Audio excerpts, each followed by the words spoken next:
Hey guys, how you doing? I just want to do this little video because I've seen that the current situation seems to have polarised a lot of people into two camps, and you've got one bulk of people that are just carrying on as normal. They're doing their exercise, they're still training, they're still eating properly, they're staying hydrated, and it's just business as usual. Just without the gym, they're doing it all from home.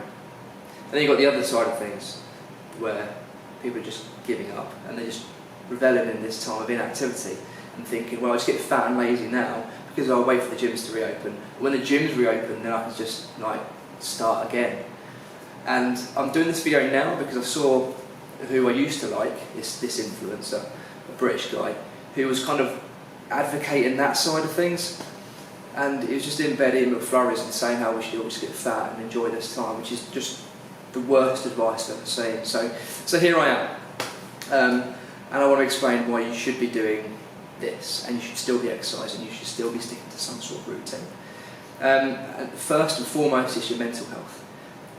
We have a body that wants to move, it wants to lift, it wants to push, pull, run, jump, climb.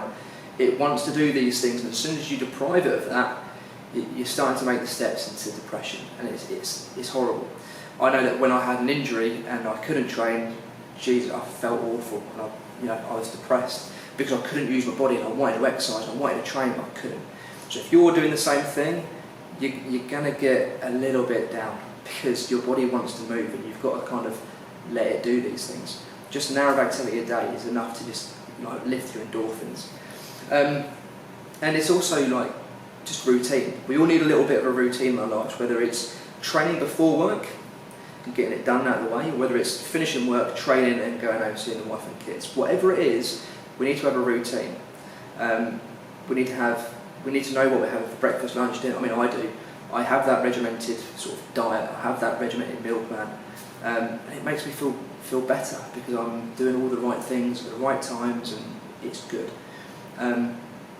So, understanding that we need to exercise. I mean, it's a massive thing. Whatever your goal is, if it's fat loss, we know that calories in versus calories out. And unfortunately, it just comes down to that science.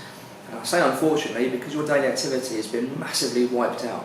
You're no longer getting up, walking to work, milling about the office, whether it's standing up in front of a classroom of kids, whether it's on the building site, whatever it is, it's been taken away from you. And you're working from home, you're not going for those evening walks with your husband, or you're taking the pram around the lakes. You're not doing these things, and these daily activity things are secret calorie burners that are keeping you fit and healthy. Because they're not being done, that calories in versus calories out balance has shifted massively into the calories in side because we're not burning. So for that reason, we need to equalise things, and you need to do at least an hour of activity a day just to sort of level that out and keep things on an even keel. So if it's fat loss you're after, you can 100% still work towards your goals and still make progress because it all comes down to in versus out.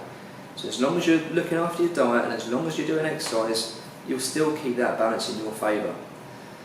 If your goal is hypertrophy and it's about building muscle, then relax in the fact that knowing that your body won't just start to deteriorate muscle straight away. It takes longer than 3 weeks for your muscle to start losing muscle mass.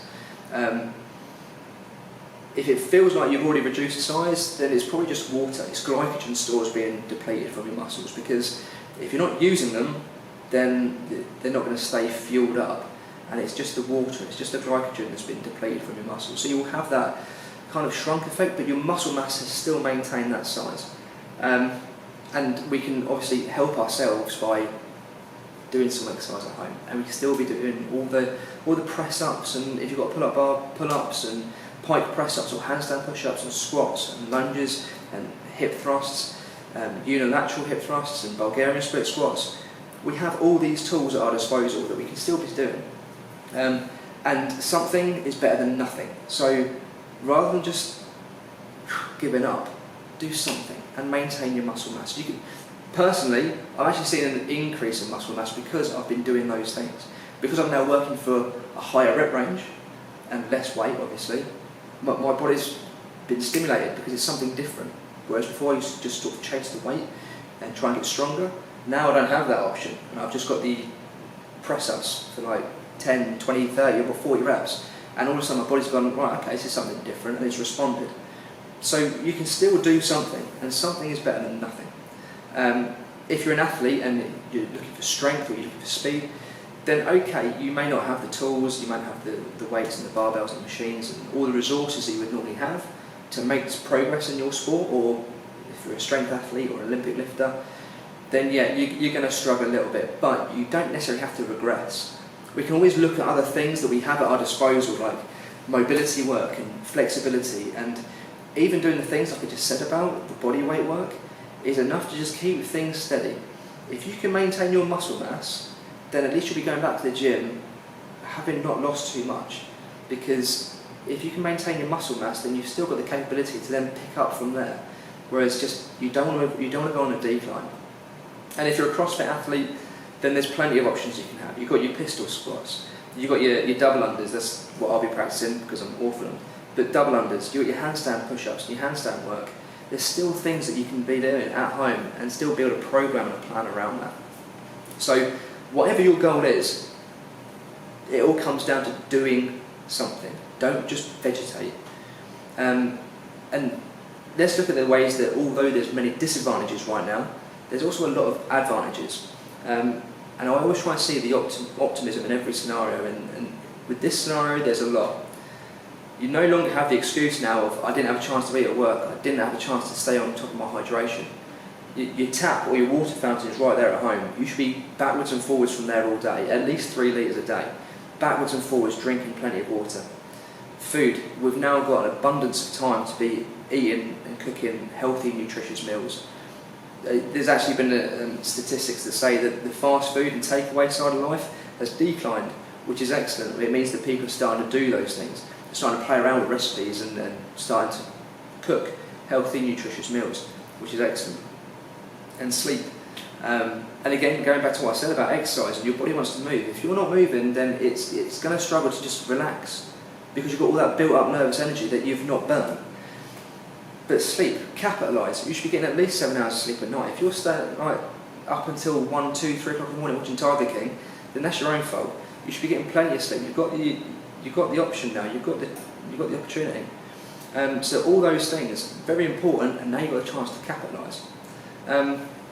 So exercise, eat, drink, sleep, all those things. But let's look at other little strategies we can now use to make that training and exercise easy.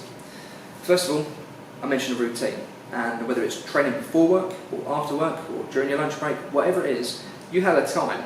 You had a time in the day where it was like, right, that's my gym day, that's my training time. Have that training time still. If you got up at 6 o'clock in the morning to go train, do it then. Carry on doing that. Stick to your routine, because when this is all over, and it will finish like sometime hopefully soon, you're not going to have broken your routine. You're still going to be in that zone of, right, 6 AM, let's train. So when it comes back, you're there straight away. Other things is have a plan. So when it comes to that time, you know what it is you're doing. If it's 6 AM or 6 PM, you know what you're doing. You've got a specific list of exercises, rep ranges, all sorts, everything like that. Do that. Have a plan. Write it out. Then go into whatever room of the house it is that you're doing. I'll talk about that in a second.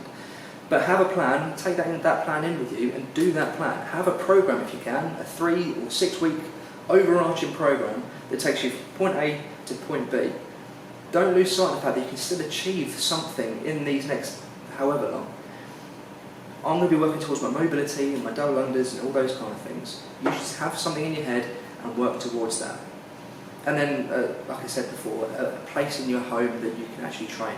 So if I was training in my living room, there's too many distractions. I've got Call of Duty, I've got Netflix, I've got too many distractions. And I know that after one set, I'll probably just sit down, grab my phone, whatever. So I don't. I'm fortunate enough to have a balcony, so I can go outside, get some vitamin D, get some fresh air, get some exercising. But whether it's that place for you or another room in the house, have that place. So you know that when you're there, it's go time, and it's just, right, I'm there to train, I'm there to exercise.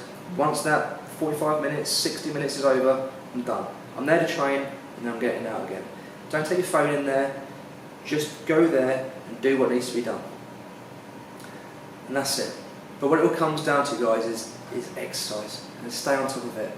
Don't just give up. Stay on top of your exercise, have a plan, have a goal, achieve something, stay on top of your food, stay on top of your sleep, and your water, and all those good things. Remember, it's not just about your physical health, but your mental health as well. So please, please, please, ignore that camp, ignore what all these people are saying. It's not cool, it's not funny, not rad.